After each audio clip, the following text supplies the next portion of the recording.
വലിയ സന്തോഷമുണ്ട്.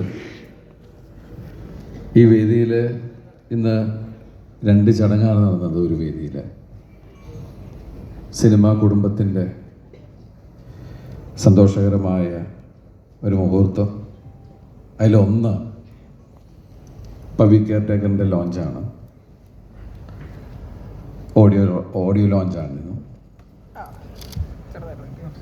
അതുപോലെ തന്നെ പ്രധാനപ്പെട്ട ഒന്ന്, മലയാള സിനിമയിലെ തിയേറ്റർ അസോസിയേഷൻ്റെ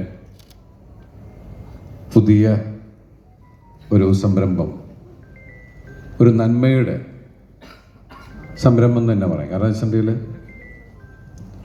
ഇതിൻ്റെ നമ്മുടെ പ്രസിഡൻ്റായ ഫിയോക്കിൻ്റെ പ്രസിഡൻ്റായ വിജയകുമാർ വിജയേട്ടനോട് പ്രസംഗിക്കുകയുണ്ടായി. അതിനെക്കുറിച്ച് നിങ്ങളോട് സംസാരിക്കുകയുണ്ടായി. എന്തിനു വേണ്ടിയിട്ടാണ്? കാരണം ഫിയോക്ക് എന്ന് പറയുന്ന സംഘടനയ്ക്ക്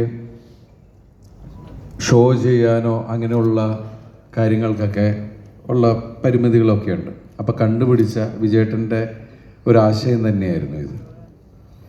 ഇന്നൊന്നല്ലേ തുടങ്ങിയതല്ല. ശരിക്കും ആദ്യമായിട്ട് എനിക്ക് തോന്നുന്നത് വിജയേട്ടൻ സംസാരിക്കുന്നത് ലിയോ എന്ന സിനിമ വിതരണത്തിനടുത്ത് തുടങ്ങാമെന്നുള്ള രീതിയിലായിരുന്നു. പക്ഷെ അത് സാധിച്ചില്ല. പിന്നീടാണ് നമ്മളൊരു ചർച്ചകളും കാര്യങ്ങളും ഒക്കെ വന്ന സമയത്ത് ജനറൽ ബോഡിയിൽ വെച്ച് അങ്ങനെ ഒരു തീരുമാനം പറയുകയൊക്കെ ചെയ്തു. ഭക്ഷണം കഴിക്കുന്ന സമയത്താണ് എൻ്റെ അടുത്ത് വിജയേട്ടൻ ചോദിച്ചത്, ദിലീപ് ജിയുടെ സിനിമകളെങ്ങാനും നമ്മൾക്ക് എങ്ങനെയാണ്? ഞാൻ പറഞ്ഞു, ഞാനിങ്ങനെ ആലോചിച്ച് കഴിഞ്ഞപ്പോൾ നമ്മൾ ഈ സിനിമ 10-21 വർഷമായിട്ട് നമ്മൾ ഡിസ്ട്രിബ്യൂട്ടേഴ്സ് മേഖലയിലുള്ള ആൾക്കാരാണ്. അപ്പോൾ അത് കഴിഞ്ഞ് ഞാൻ ചെയ്യുന്ന സിനിമ ലിസ്റ്റിൻ്റെയാണ്. ലിസ്റ്റിൻ ഇന്ന് ഇവിടുത്തെ ഏറ്റവും വലിയ ഒരു നിർമ്മാതാവും വിതരണക്കാരനുമാണ്, തിയേറ്റർ ഉടമയുമാണ്. അപ്പോൾ ലിസ്റ്റിൻ്റെ പടം എന്തായാലും വരില്ല ഇതിലേക്ക്. കാരണം ലിസ്റ്റിന് സ്വന്തമായിട്ടുള്ള പ്രസ്ഥാനങ്ങളുണ്ട്. പിന്നെ ചെയ്യുന്നത് ഗോകുലത്തിൻ്റെ പടങ്ങളാണ്. അപ്പോൾ അതൊന്നും അടുത്ത് നമുക്ക് ഒന്നും ചെയ്യാൻ പറ്റില്ല എന്നുള്ളൊരു ചിന്തയിലാണ് ഞാൻ പറഞ്ഞു, വിജയേട്ടാ നമുക്ക്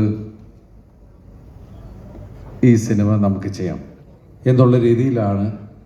സത്യം പറഞ്ഞാൽ തിയേറ്റേഴ്സ് അസോസിയേഷൻ്റെ വളരെ പിന്തുണയും, അതൊരു നന്മയ്ക്ക് വേണ്ടിയിട്ടാണ്. തിയേറ്റർ അസോസിയേഷൻ്റെ മെമ്പേഴ്സിന് തിയേറ്റർ അസോസിയേഷന് അതിലെ മെമ്പേഴ്സിനൊക്കെ ഇരിക്കാനുള്ളൊരു സ്ഥലം, അങ്ങനെ ഒരുപാട് കാര്യങ്ങൾ, അതിലെ മെമ്പേഴ്സിനെ എത്രത്തോളം സപ്പോർട്ട് ചെയ്യാൻ പറ്റുമെന്നുള്ള കാര്യങ്ങളൊക്കെ ആലോചിച്ചിട്ടാണ് ഇങ്ങനൊരു, അല്ലാതെ മറ്റുള്ള പല ആളുകളും വേറെ രീതിയിലൊക്കെ വളച്ചൊടിക്കാനും പ്രശ്നം ഉണ്ടാക്കാൻ ശ്രമിക്കുന്നുണ്ട്. അങ്ങനെയൊന്നുമല്ല. ഒരു നന്മ മാത്രം കണ്ടാണ് പുതിയ സംരംഭത്തിന് തുടക്കമിട്ടിരിക്കുന്നത്. ഇന്ന് ഇത്രയധികം മാധ്യമ സുഹൃത്തുക്കളെല്ലാം ഇവിടെ വന്നിട്ടുണ്ട്. വലിയ സന്തോഷം. കാരണം